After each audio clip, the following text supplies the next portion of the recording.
you. We're good? Yes. Okay. Call this meeting to order at 4:39 PM. Finance Committee of August 15th, 2023. Alder Galvin, Alder Hutchison, Alder Burnett, Alder Johnson are all present. Okay. Item C, approval of Finance Committee agenda, August 15th, 2023. Move to approve. Second. We have a motion by Hutchison, a second by Galvin. All those in favor say aye. Aye. Opposed, motion carries. Item D, approval of minutes. Approval of the Finance Committee meeting. Minutes from the July 25th, 2023 meeting. Motion approved. Second. We have a motion by Galvin, a second by Hutchison. Any discussion? Seeing none, all those in favor say aye. Aye. Opposed, motion carries. Item E, regular business. Number 1, consideration with possible action on a request by the Finance Director to review and discuss 2022 year-end financial results for the city. The city's audit firm, Baker Tilly, will present to the committee.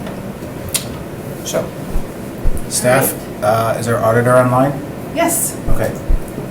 Should we just turn it over to them, or did you want to preface with anything? Nope, I think I will turn it right over to Baker Tilly, because either Sheehan or Amanda. Okay.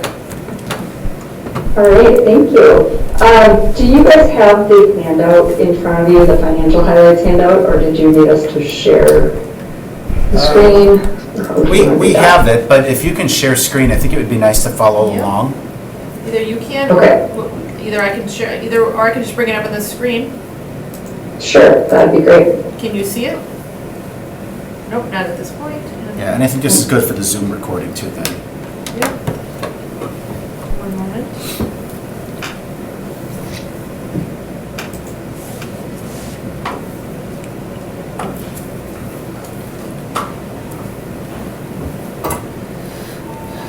Okay, I can see that now. All right, first I'll introduce myself. I am Sheehan Hediger. I'm the partner on the engagement for the City of Green Bay's annual audit. I am new to this role in the audit process.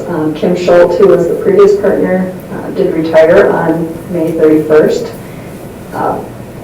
I'm however not new to the City of Green Bay's audit process. I've managed the single audit for the past 3 years and also been involved in some of the financial audit dealings as well. With me today, I've got Amanda Mboga, who's our senior manager on the engagement. And I think she's been in these meetings previously, so she may look familiar to you. So today we're going to cover the 3 reports that were issued in June.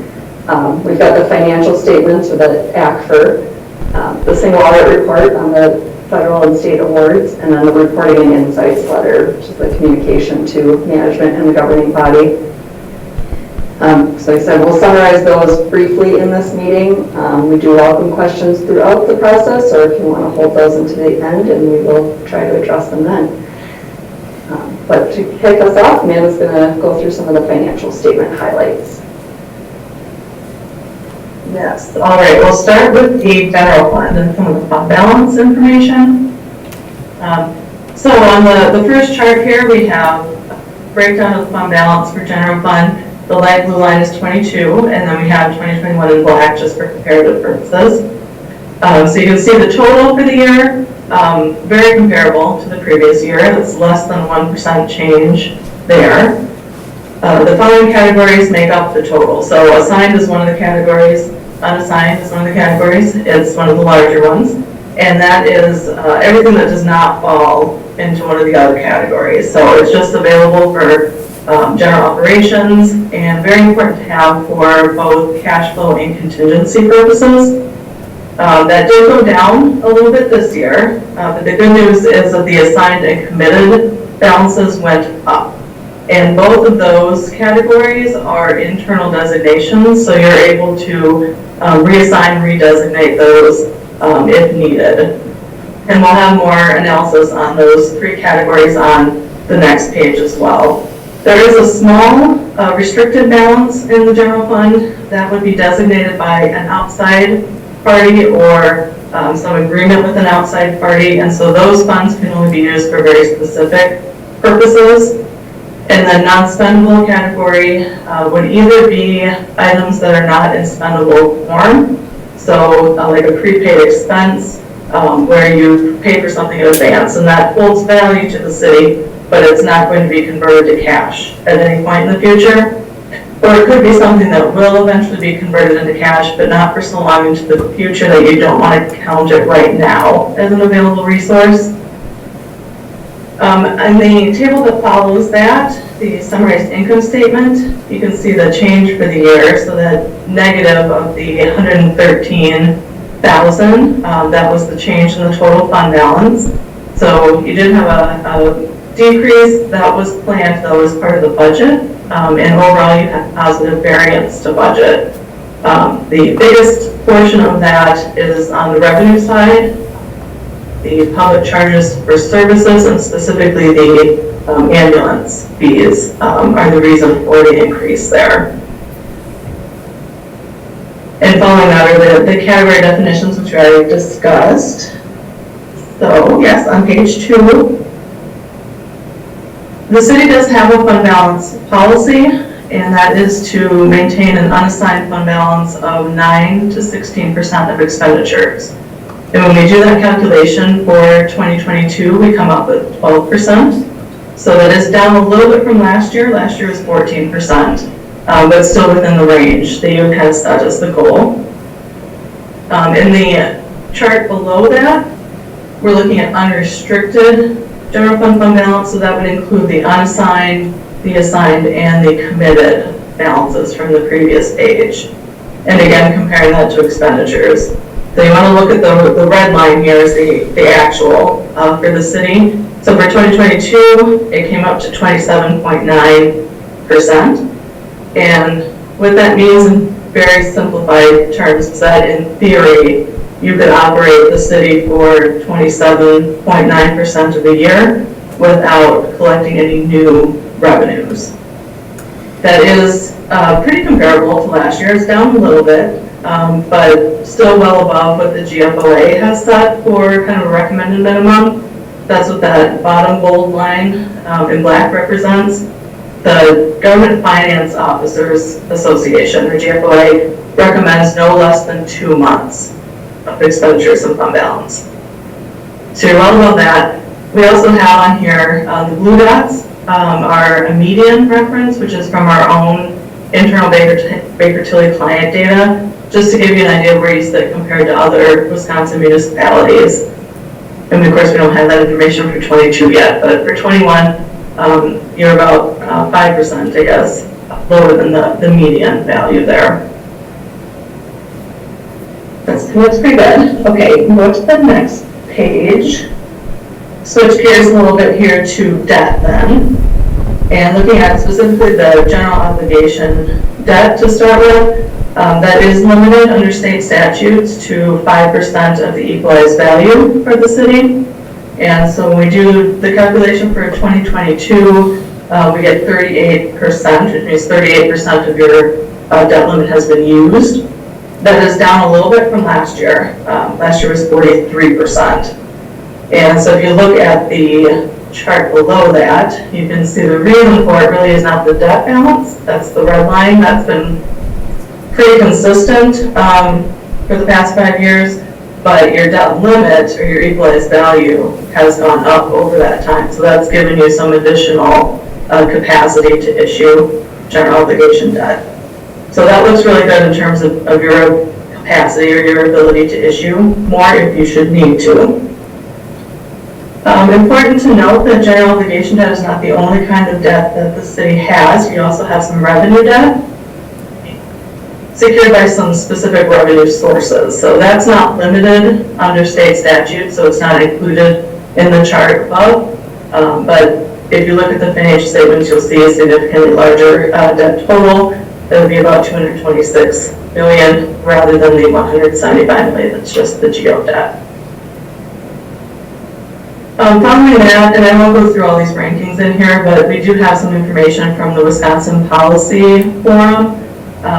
They have information for all different cities and villages in Wisconsin and kind of the rankings for how you fall. Those are all unchanged from last year. And I'll turn it over to Shan now. All right, continuing with some debt metrics then. Looking at just governmental funds, debt service in comparison to those non-capital expenditures, so more likely routine every year type expenditures.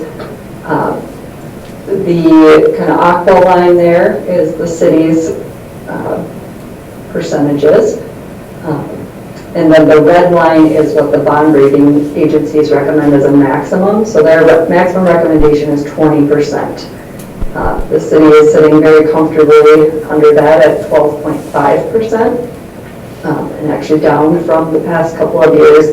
So this is a really excellent data point, and will help you in maintaining the strong bond rating that the city has. And again, we've got some of those black dots there as reference to some of our other Baker Tilly clients in the similar population range as the city.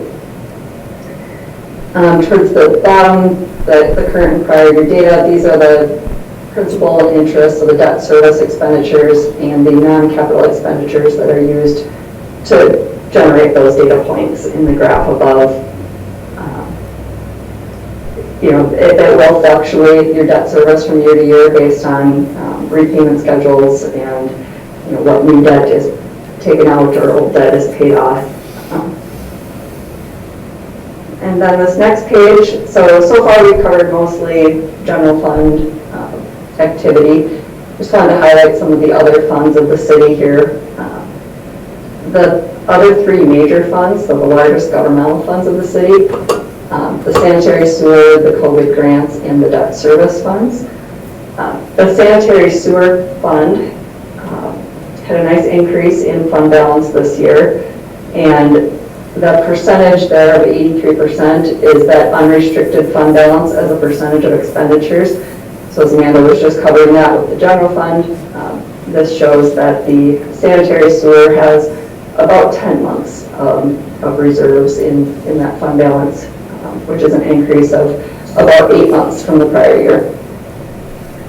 The COVID grants, so this is your ARPA funds, and that fund balance is really only interest income that has been generated from those large dollars being invested.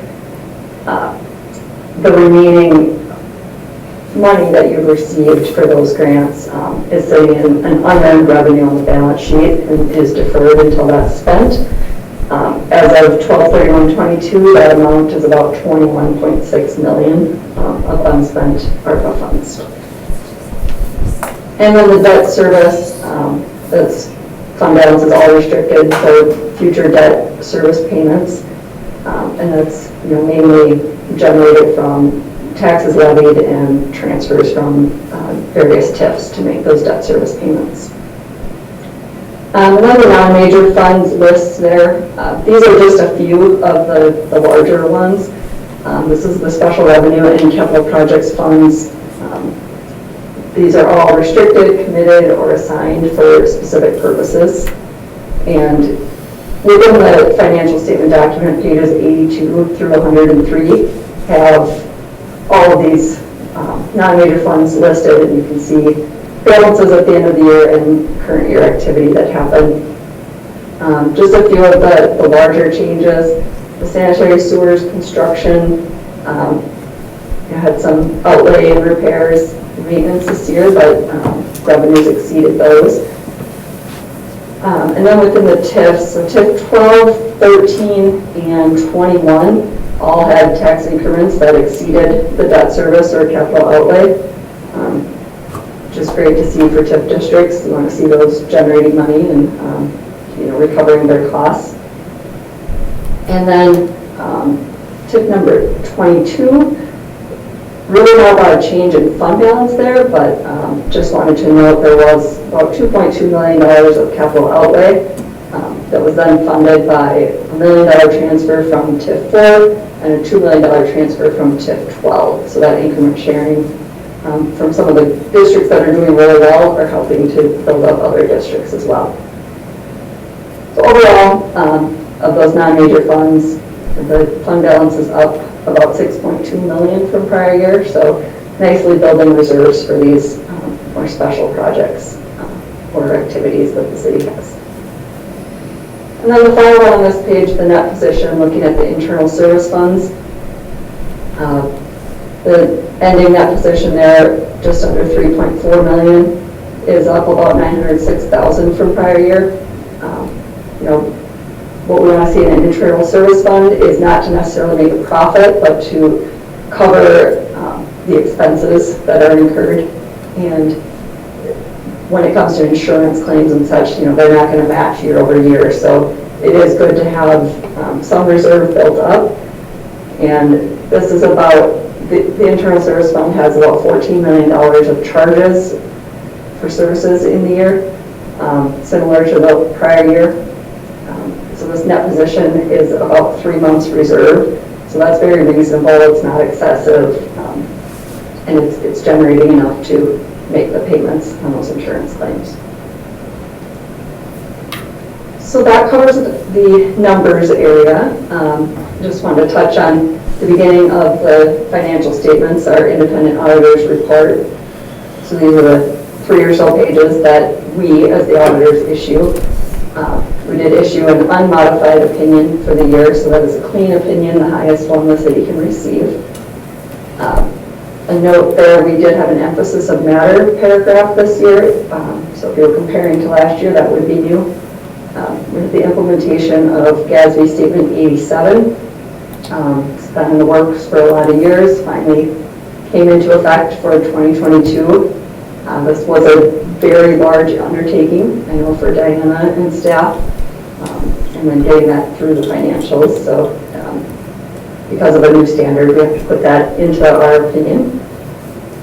And just to emphasize, you know, management is responsible for the preparation and fair presentation of the financial statements, as well as designing, implementing, and maintaining internal controls. We, as your auditors, are giving a reasonable opinion as to whether the financial statements are free from material misstatement. And to point out there that reasonable assurance is a high level of assurance, it's not absolute. So we are sampling transactions, not looking at every dollar that goes in and out of the city. And then, as I mentioned at the start, we had 2 other reports that we issued, so I'll just quickly hit the highlights of those. With the reporting and insights communication, so that goes to management and you as the governing body. Within that, we have some required communications that are listed. Happy to report that we had no difficulties, no disagreements, no consultations outside the audit team. If we were to have any of those matters, we would have to disclose those to you, but able to say that we had none of those. We also have the internal control matters within that letter. These are very similar to the prior year. We have material weakness over capital assets. Basically, some large adjustments were needed during the audit. A lot of it having to do with, as I said, those leases and getting all of that activity integrated into the financials and the various records. With the material weakness over financial reporting, this is very common to see in the government space. We prepare the financial statements, get some material journal entries, again with those leases. And then finally, we have a significant deficiency over payroll, which really results from separation of duties. People with access to run payroll also have access to make personnel type changes. And we've been able to bring the severity of that one down to a significant deficiency based on other mitigating controls of the city and different reviews that happen around that area. And then the final report on federal and state awards. For 2022, the major programs that were tested were the federal and state transit program.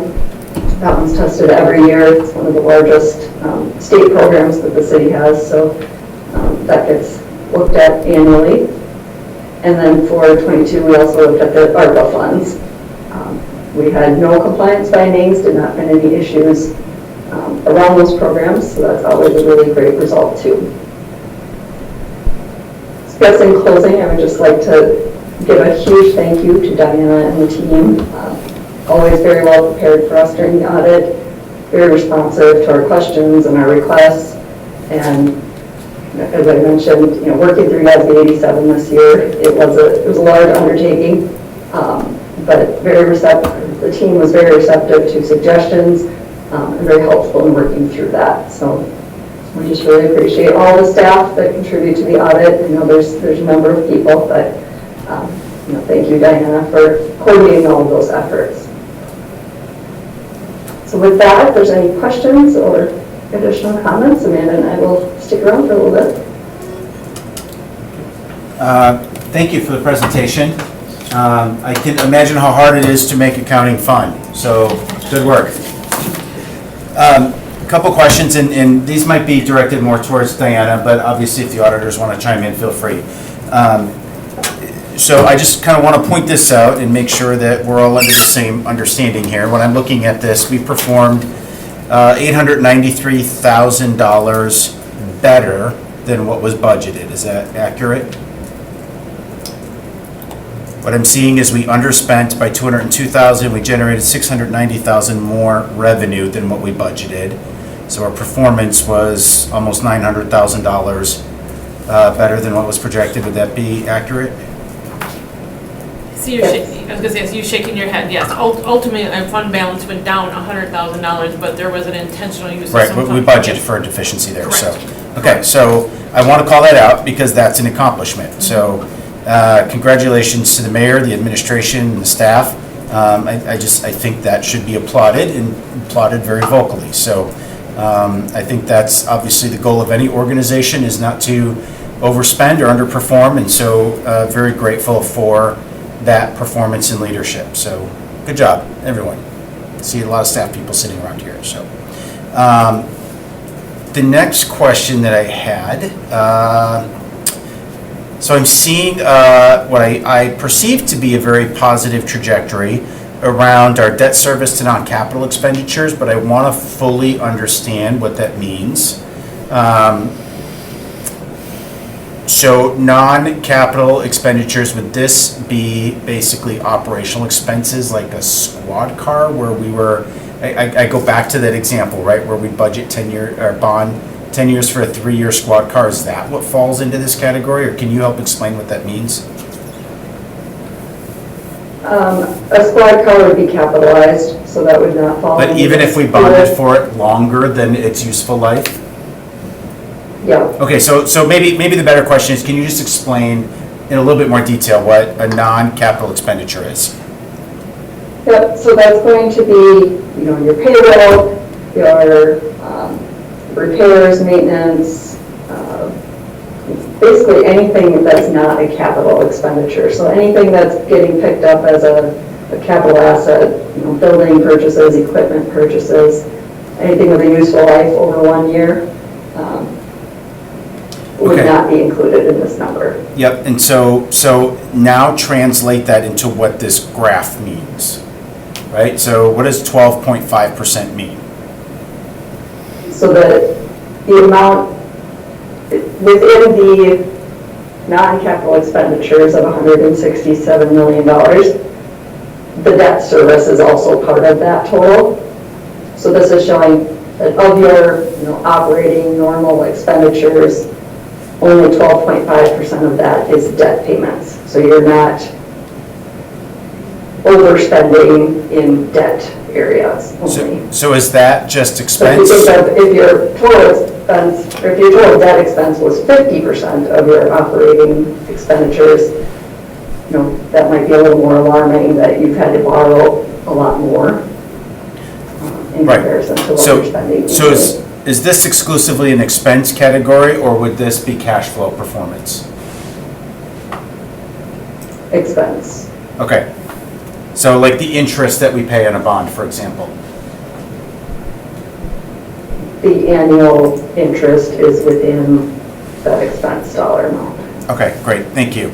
And then, and Diana, you probably know this right off the top of your head, TIF District 14, is that Shipyard? No, that is, that's the rail yard. 2.8 million? That is the, Deficient. North Broadway. Which one's the shipyard? 22. They look like they have a positive fund balance, but they're borrowing as they go along. Right. So 22 is shipyard, 14 is rail yard. Okay. That's reverse of what I would have thought. Okay, thank you. Yep, correct. Shipyard is incurring expenses, but I said we're borrowing it as fast as we are spending it. Where the rail yard, we haven't gone out and borrowed money to pay off, to cover this negative fund balance. Yeah, for sure. Okay, good. Okay, those are my major questions. So thank you. Anyone else? I'm good. Alder Galvin's good. Alder Hutchinson?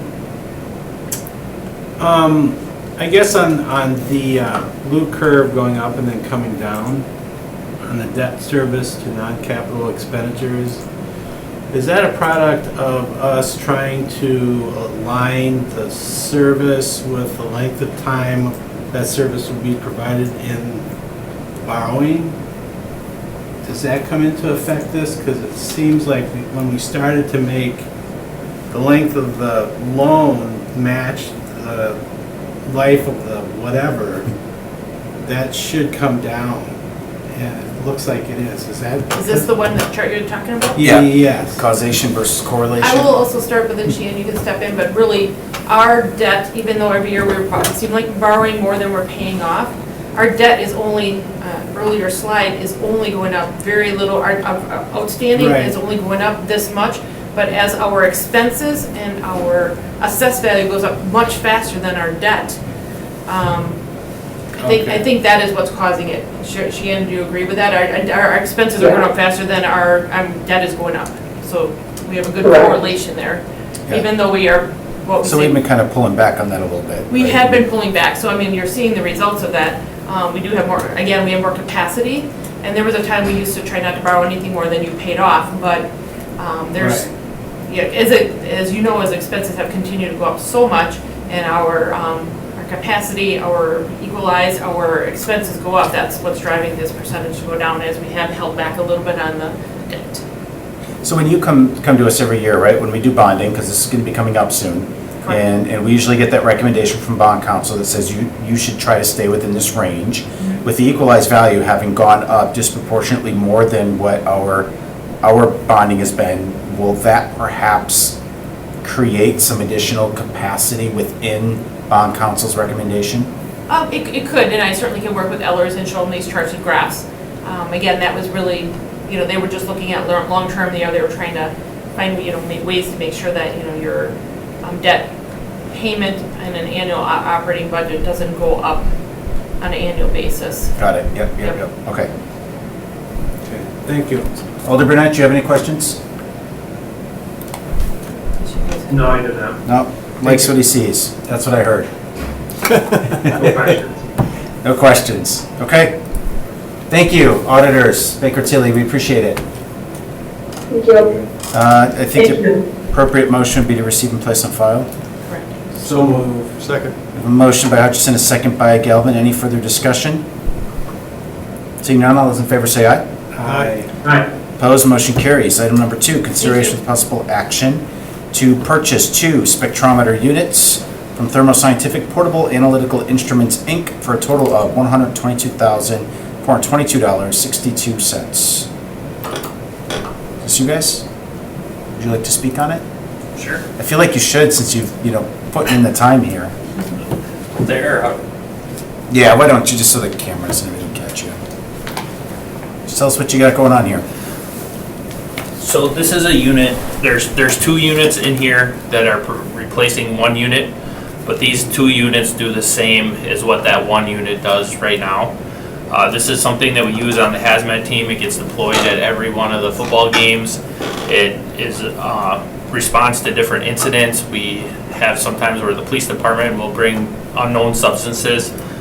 So what this device does is it's an unknown sample that you place into the meter and will tell you exactly what it is. So it's a pretty neat piece of equipment. The one that we have now is end of life. The funds had been approved for this before, and this is just purchasing of it. Yep, so this is in your budget, operating budget. So it was in the bonding part, Diana, It I was in think, the or bonding part, Lincoln, okay. and then, but it changed funding sources. But Oh, yeah, this looks like it said it's actually gonna be purchased through the ARPA, the 218 fund. Okay, It even was better. Allocated. Yeah. Great. Any questions? How long are these things good for? Alder Gavin, I wish I could tell you, it's a computer, a lot of it in there. So How old is the old one? I believe about 10 years. It's not bad for a computer. Yeah, so the old one is just end of life and is not supported anymore, so that's why it's replacing it. Okay, and it's two replacing one. Yes, so, but it's the same type of machine. The reason that we went to this format, so the price is reasonable if you get the one machine, is that this one is what we feel is better because it splits the machine into two, that if one part of it goes down, we can still use the other part. So it's about the same cost part of it, it's just trying to be better use of the equipment in the two machines that would be able to be used if one part of it goes Sure. down, instead of wiping the whole thing. That certainly makes sense. All right, thank you. How big are these two machines? Is it, I mean, what is it? So the old one was in a case, yay big. Gotcha. The two of these, honestly, I couldn't tell you how big they are there, but it's a very small sample that they can put into the machine. Okay, And then it goes in and reads in it, it prints out or displays different parts of that. So for Okay. example, if you put dish soap on it, it will tell you down to what that is. Different drug, it'll break down the different parts of that, well, it's good to know. knowing what it is. And is it, how quickly do you get the analysis? Like you put it in and how long do you wait? Is it minutes? or- It's not long. I can Okay. tell you, it's been deployed, that I've been involved in it. Okay. At some of the Packer games with some unknown substance we have, and we have it back very, very quickly Okay. on what it is. And then that allows us to make decisions based upon what it is. So we have technicians who are privy to this machine and know how to sample and run the machine? So as part of the certification for the hazmat team, there's different levels of that. All of the people that are on the hazmat team are hazmat technicians, and then they also go through some special training with this Okay. equipment. So we had an internal certification, like to use this machine, and we require all of them to be able to do that. Okay, okay, good. Thank you. What is, how much training is involved in get certified to use it? To use the machine, I don't know the answer to that. Is it an actual certification or just? No, it's part of the training that comes with the machine, and so that it builds upon their hazmat technician level training, so Okay. it's kind of a series and an add-on to, I would say it's similar to being a police officer and using a taser. Kind of same kind of format, I guess I would say. And do we loan this out or do we respond to other departments requesting the use of these? So the hazmat team, we wouldn't loan it out for somebody to use. We would respond to different areas if we could, because Green Bay is part of the regional hazmat team that we Okay. receive funding for the state. So we would respond to the region as needed, Okay. but it would not be loaned out because you need the technicians to be able to use it. Has that happened or to your knowledge? To outside of the city? True. Yes. Okay. About how often? I think it varies depending on the year. but Over it's 10 a- years, okay. Yeah, I don't think it's often, but that our obligation to respond to those incidents are part of the funding Right, if we through the don't state. respond, then we don't get the funding. Right. Okay. All right, very good, thank you. Okay. Okay. All good? Entertain a motion? Motion approved? Second? Motion by Galvin, a second by Hutchinson. Any further discussion? Thanks, Ryan. All those in favor, say aye. All right, Aye. Opposed? Motion carries. Item number 3, consideration with possible action on the City of Green Bay 2024 fee schedule resolution. I know I gotta, well, Diana, why don't you just give us a quick overview first? Okay, the reason why you're having it in front of you is, over time, we have decided to pull all of the fees out of throughout all of our ordinance, so that it's all in one spot, and then the goal was then on an annual basis to review and then have it, bring updates to you. We're bringing it to you a little bit earlier this year, because the goal is if these increases are approved, we'll build them into the 2024 budget. As you'll see, there are two different documents. The first one actually is a comparison showing you the differences that have been suggested or proposed by the departments. In some cases, I have some justification or backup from the departments on why they are proposing the increase. I don't know if you have a Okay. specific Yeah, here's what I'm thinking, guys, there's not too many here. No. And so what I'd like to do is maybe just those that are bolded, I presume are the ones that are being suggested for a change. I'd like to maybe just go through each of these categories, see if there's any questions. Just because some of these are more substantial than others, and I think they do warrant that discussion. And so, is everyone okay if we go about it that way? Sure. Okay, so the first one was dog, and I'll go by this, the general category, okay? I won't address each item unless there's questions. Dog and cat license tax. Any questions there? I guess, let me just throw this out there. Yeah. I thought our fees were based on what it costs the city to provide that service. Is that true?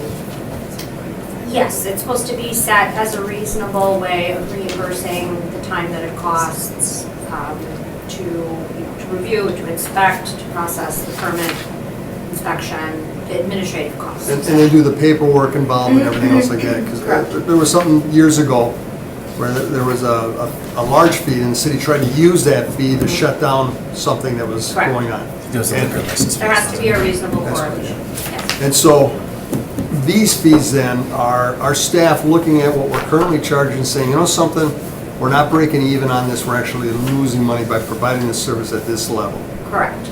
Okay. Yeah, and I don't know that would, I get what you're saying, and I think that, well, that might be the intent. I don't know that would truly Maybe not. deliver, you know what I mean, in that manner? Right, I mean, Yeah. I mean, let's face it, you go out and you're gonna go out and check a house, because you look at the fee per square foot has gone up.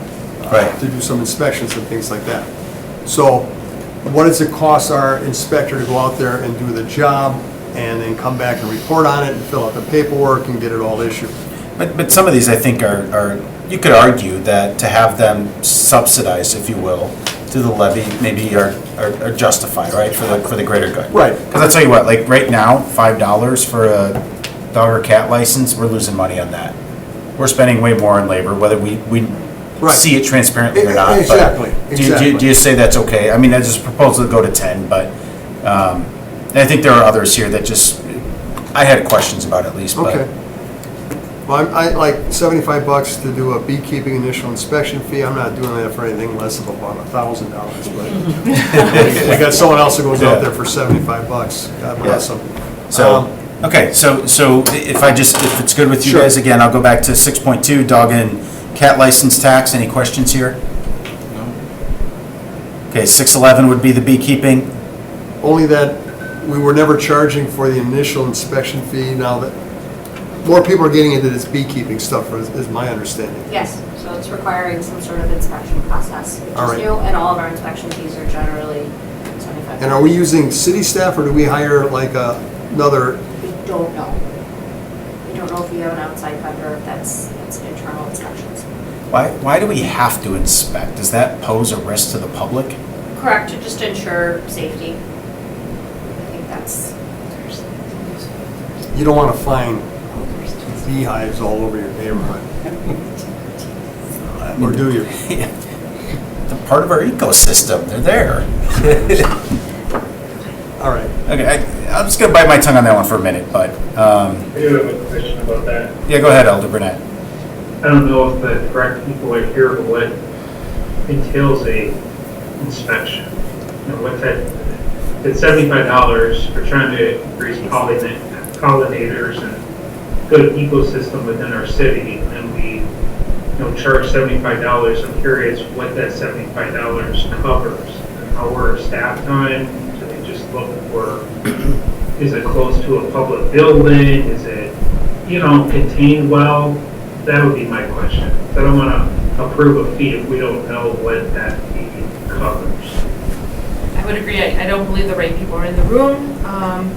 Last minute, either way, we certainly can go back and find out who inspects, why they inspect, what they inspect, and then we can try to get you that additional information or bring it back to council. So does this have to be passed today? Could it be passed at the next finance committee meeting if there are enough questions? Correct, it can be held, right, these changes we're hoping to build into the 2024 budget, we still have time to make those changes. Okay.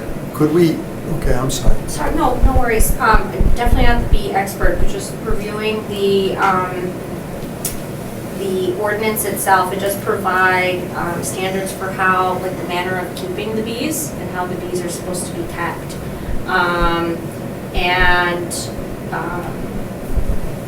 I believe then reasonably then the initial inspection fee is that if you're setting up a hive within an urban area or within the city of Green Bay, the re-inspection fee is going to cover the cost of the person going out and reviewing and making sure that it's in compliance with what our ordinance requires for the keeping of the bees. Just a similar example, I know in the city of Appleton, they require to have an outdoor fire pit. You have to build it to specification, and then you have to set up an inspection for the fire marshal to come out and actually inspect the fire permit before you get, and it's a one-time inspection because once it's built, it's built. If you change it, then you have to have them come out. So it's basically a one-time inspection for I'm presuming it's our humane officer that comes out and reviews it as it's under Chapter 6 with respect to And I think the animal only thing- ordinances. Yeah. The thing here to me would just be, and again, I'm not an expert in this area, right, which is, I understand the staff person isn't here, but just, we could literally inspect everything. So what is the tipping point that put us into beehives not having to be inspected previously to now we have to? So that would just, if we were to create a running list of questions, to me, that would be, Or the question is, maybe we always had maybe we were already always inspecting and just not charging a fee for it. right. And then we're talking about beehives now, but again, there's some others here that could probably fall into that same category of question, so. Okay. Alder Burnett, do you have any more questions on that one? No. Okay.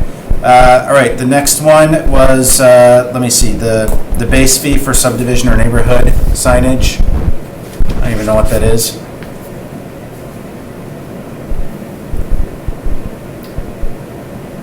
Pretty small increase, so. I don't have any judges. That's okay. Multifamily residential construction permits. General construction new building per square foot is going from .105 to .135. If you're talking about multifamily residential, that could equate out to be a pretty sizable increase, could it not? That's a 30% increase roughly in that fee. What is that? And of course, when I looked at this, the thing that was crossing my mind with a number of these, we want to encourage more development in the city. And what I don't understand and what I don't know is if some of these fee increases actually put us at a competitive disadvantage compared to our neighbors. And I know we've talked a lot in different camps about how a lot of folks find it difficult to do development in Green Bay, and I just want to understand if these fees create an additional layer of challenges that maybe we're just not thinking about the side effects, and I don't know. And I'm going to bring up a personal thing that happened to me when I constructed a new home in the city of Green Bay. And it was inspected by the city when it was done. And a year later, after my ceiling was leaking all over the second floor, we found out that the builder did not put enough roof vents in. And I had 2 inches of ice coating the interior of my attic, and then it was melting and leaked through. I'd have insulation replaced, everything else like that. And I thought, what the heck were the inspectors looking at when they looked at that house that I paid a fee for to have it inspected to see if it was up to code? In fact, the people that built the house put all the venting for the house on the garage and vice versa. So, I asked myself, one, yeah, shame on the builder, but also, what were the inspectors looking at that I paid that fee for?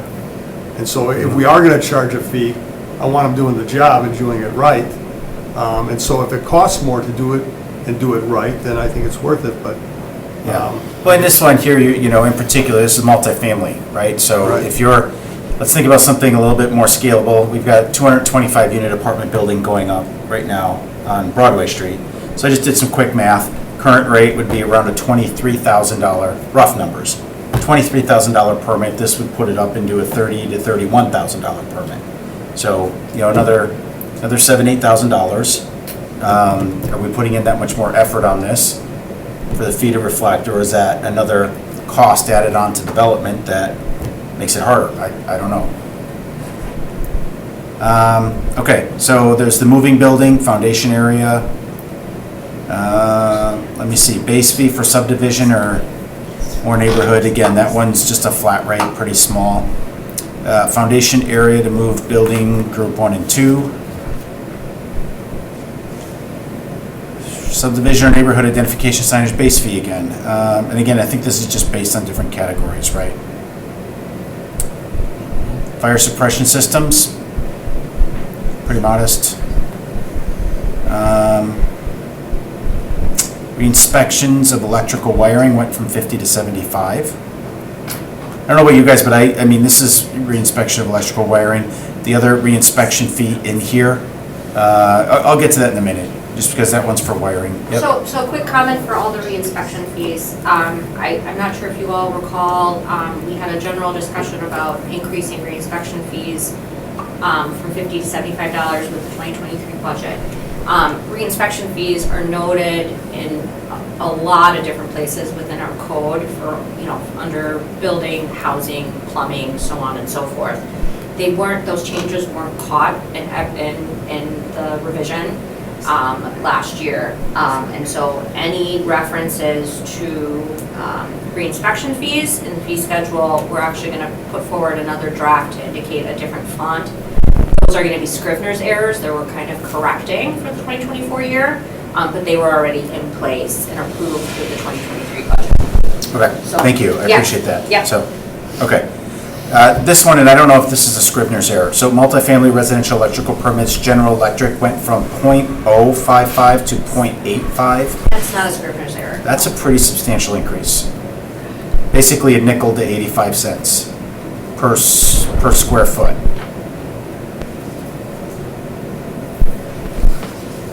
Is that- I don't have the information. I apologize, I didn't pull this information together, so I don't have the details on these increases. Okay, yeah, and I mean, I don't even know what the heck kind of increase that would be. That's like, what, 800% probably? Right, my understanding too with these changes, particularly for anything dealing with building housing, inspections, these were changes that were contemplated last year but not brought forward and weren't changed within 2022. So they're being brought forward now. Yeah, and that one, for me at least, and I'm not speaking for the whole committee, but I definitely need to have a better understanding of why Sure. we need that substantial of an increase. And then, of course, the next one fell under the same category, which is general HVAC, which basically went from 4.5 cents to 85 cents per square foot. Again, rather substantial, and I think we need some substantiation around those. Nearly $1 a square foot, which is quite high. I mean, ridiculously high almost. Okay, and then, scrolling at guys here, we're scrolling past a lot of pages, so that's why I knew there wasn't many. Alarm user permit fee, 20 to 25. Fifth and subsequent false alarms, 2 1/4 to 250. Fourth and subsequent, 2 1/4 to 250, pretty reasonable. Erosion control, single family, 50 to 100. Commercial, single parcel, 50 to 100. Okay. Stormwater management, this is the one that as well I felt was pretty substantial. So we went from stormwater management plan permit fee from $0 to $500, and then of course depending on the amount of acreage that you're disturbing, $5,000, $10,000, or $25,000 permit fee. So, yes, so this one's gonna be an easy one. We can have an amendment to just strike this out of the fee schedule altogether. So this isn't a new fee. This actually operates as staff, we were having discussions and fell on the side that really it should be removed out of the fee schedule because this doesn't operate as a straight fee. It's a deposit or security bond that's placed as kind of insurance to ensure that the work is done. Oh, okay, so this isn't a Is cost. it done? Correct. So, Who with whatever determines- motion the committee makes, there could be a motion to amend to strike 16-82 from the fee schedule, and that goes away. Who determines how those bonds are set? I think it's up to the discretion of the director of Public Works. Okay, 'cause- Depending on I think on the scope of the project, and they determine what the insurance essentially should be. Is that something other municipalities do? I don't know. Okay. We can Yeah, ask. because like I've said in other things, I think sometimes this, why is it hard to do stuff in Green Bay? As I said at a previous meeting, I think it's death by 1,000 cuts. And it's like all these little things that we don't think of, because they've been there. I'm just curious if that's perhaps one of those cuts. And it, that makes it harder for a developer now to come up with that kind of a deposit amount, right? When nobody else does. I know a I'm lot- not saying that's the case, I just don't know if Sure, it is. right. I know a lot of erosion control and stormwater management specifically does derive from statutory provisions, so that could be part of it, but. Sure. Okay. And then the review fees. Survey maps, subdivision plats, preliminary condominium plat is a brand new fee for $250. Yes, I am aware that was a review that had been done or needs to be done according to statutes and ordinances, but we weren't charging for it. But it Okay. is a process that happens, not very frequent, but it does exist. Okay, then we're into chapter 44 zoning. I see we're striking erosion control. We're striking more erosion control. The one that caught my attention though was the Board of Appeals application and hearing fee, $150 to $250.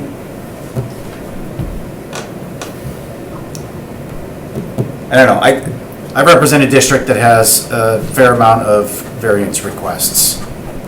This one doesn't feel good to me, but could we entertain a motion to open the floor? So moved. Second. We have a motion by Alder Galvin, a second by Hutchinson. Any discussion? Seeing none, all those in favor say aye. Aye. Any opposed? The motion carries. Please state your name and address for the record. Thank you. Barbara Dorp, 3375 Pebble Beach Court, Green Bay, Wisconsin. So I'm on the Board of Appeals, and I've been on for a couple of years.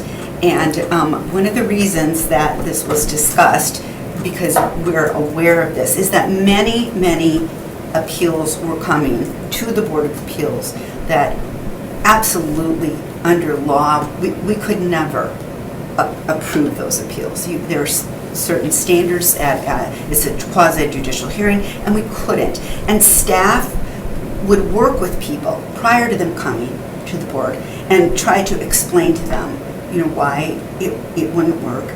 But in any case, still, the $150 was not a deterrent to come forward. And so we would go through these appeals and make someone go away sad, which we always hate to do. We like to try to find a way to yes, but there are just some things that we are not allowed under law to approve. And so that was my understanding of when it was discussed at the Board of Appeals as to why that went up to $250. Our staff works so well with the people prior, trying to fix things, trying to make sure they don't even need an appeal. But so we felt as a Board of Appeals that, it was probably a good thing, because I think people just sometimes think, oh, maybe we'll just go in there and maybe they're having a good day and they'll just say yes. But we really can't, for so many things, say yes. Yeah, and I definitely appreciate that perspective and insight. I think my concern is for those that do have legitimate, applications, it's a bit punitive to them. Thank you. Shall I leave? Oh, yeah. Okay. Sorry. What do you want me to do with that? I don't know. Yeah. Thank you. Sorry, I'm into the discussion mode already. Okay. Motion to close the floor. Second. We have a motion by Galvin to close the floor, second by Hutchinson. Any discussion? Seeing none, all those in favor say aye. Aye. Opposed, motion carries. Okay, so I discussed already, just kind of a gut feel on that one, but I can appreciate the observation too. Yeah, we don't have to get into the details, the logistics of how that works, but When there's an appeal, how much is our staff putting into it? If it's costing $250 for staff to do the research, the work, it's a quasi judicial hearing, which means we have to have staff from the law department looking at this, and we know our law department's already buried. I don't want it to be punitive, I don't think it should be punitive, but if it's truly covering our costs, then I think we need to get that back. Right? I wonder if there's even a way to do it where if your variance is granted, where this converts from a fee to a deposit, right? If your variance is granted. That could be. But Just a Joanne's thought. got a comment. Yeah. Yeah, just. Oh, sorry, I didn't know you were No, raising no your worries, hand. no worries. Just to kind of, right. I thought you were just That like playing with your thing, fingers. Just to kind of piggyback on what Alder Galvin was saying, just recently in the last, I would say 6 to 8 months, the law department has taken a revamping approach of Board of Appeals to make it a lot more in line with the quasi-judicial process. So it is a lot more formalized. It does have a lot more preparation. We have a dedicated staff member that attends, or two, to prepare and advise the board with the hearings, because it is a unique body in that it is an entirely separate quasi-judicial. That's all they do is have quasi-judicial hearings on appeals. So I think a lot of that is driving the fact that it is taking a lot more staff time to prepare for these things, as it should. I think we were kind of not up to par in the standards that we should have been. Okay. Thank you for insight and explanations. Floodplain certificate, $10 to $50. Zoning certificate, $30 to $50. The reprint, 10 to 0. That's good. Of course, the multifamily has a different layer of pricing there. Any questions on those? Okay. I think that was it. That was highlighted for change. So, I think there's, and again, I don't want to speak for the committee, but there's at least a few there that I don't feel comfortable voting on yet. I still want to get more explanation.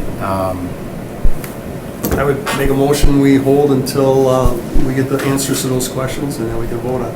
I mean, if there's no rush, right? There's no rush. We certainly would like to build that into our 2023 Yep. round 4 budget. Yep.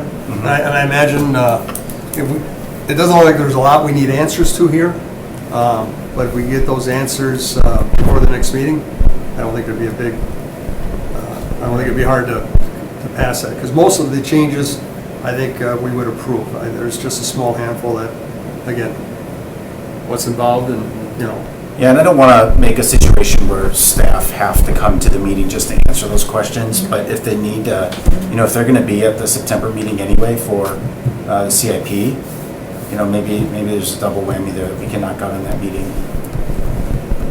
Yep. I'll second. Okay, so we have a motion to hold until the next meeting, second by Hutchinson. Any discussion? Are you waving your hand, Burnett? Yeah, I think staff has done a good job over the last several years of incrementally increasing the fees to reflect the true cost.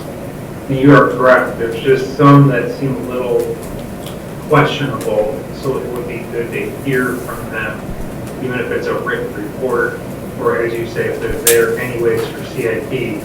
So then if we pass these fees and then not knowing the unintended consequences of people who are deeply affected in this regard with some of the stormwater things, there's some exceptions there, but then some of the plat development and HVAC inspection fees, I mean, those can be rather significant for builders of homes. And I just would hate to pass something without thinking about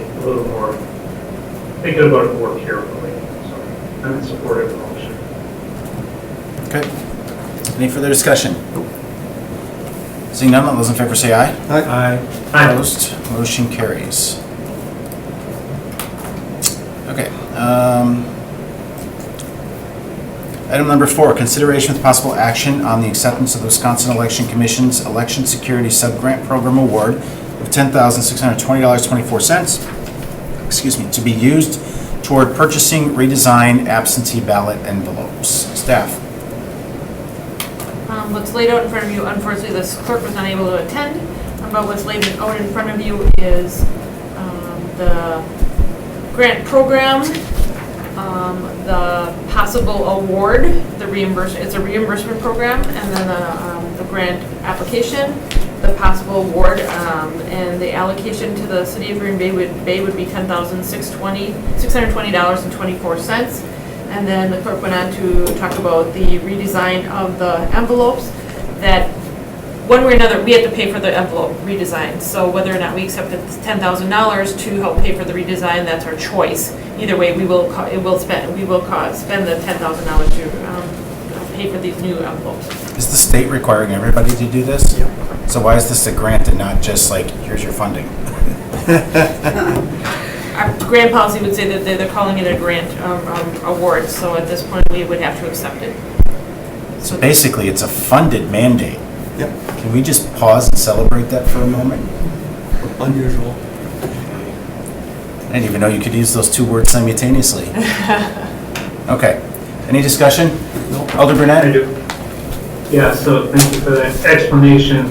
For the members of the public who might be watching the meeting, but not, reviewing the agenda, it very clearly says that the Wisconsin Elections Commission voted for it unanimously. We've got 6 members of that commission, 3 Democrats, 3 Republicans. So anything election related obviously could become controversial, but this doesn't seem controversial. Seems like the envelope is something that will help ensure good elections and extra security from what I read and understood. I guess for Director Ellenbecker, I don't know if Attorney Bungert is there, but we had amended our grant policy that said that the city of Green Bay would not solicit or accept any private dollars. This isn't private dollars, this is government dollars, correct? Correct, yes, so this is government, so it's the WEC is providing allocation of federal funds to offset the cost for the newly designed absentee ballot certificates. And our policy that prohibited our acceptance unless with council approval didn't apply to funding or grants for supplies and employees or money to find space, leasing facilities. So this would have, either way, it falls under 2 exceptions. One, that it's not private money, and 2, it's for supplies. Okay, I mainly asked the question to clarify in case people watch this rather than reading the agenda, understanding the grant policy. Sure. Thank you. Good. Let me see, we did have a motion, right? Motion approved. Second. Motion by Galvin, second by Hutchinson. Any further discussion? Seeing none, all those in favor say aye. Aye. Opposed, motion carries. Item F, informational, number 1. 2023 contingency account stands at $244,643.36.